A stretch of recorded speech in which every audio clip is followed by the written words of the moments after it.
Uy, Maring Simang, kumusta ka naman? Okay naman, Maring Tess. Eto, fresh pa rin, hindi katulad ng iba dyan, maagang nabulok. Uy, di ba, Maring? 5 taon ka nang walang asawa.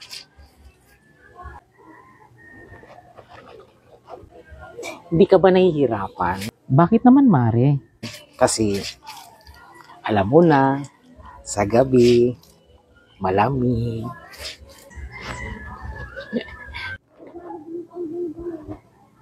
Kasi alam mo, si kumpare mo, ay nako, sa gabi, lagi akong dinidiligan.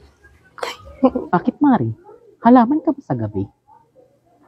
Ano ko ba hindi yun? I mean, ang bulaklak ko. Alam mo kasi, Mari, 3 beses yata sa isang linggo kung diligan ako ni kumpare mo.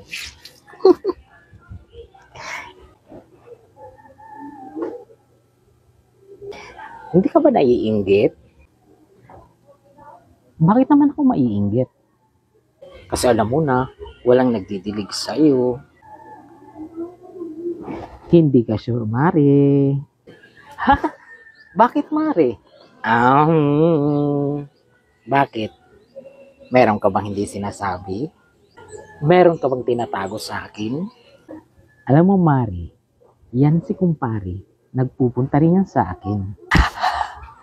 At dinidiligan din niya ako. Ang bulaklak ko.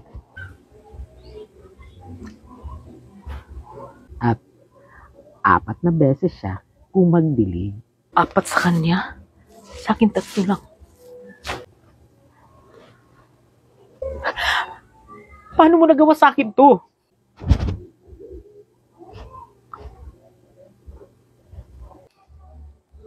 Akala ko ba magkaibigan tayo?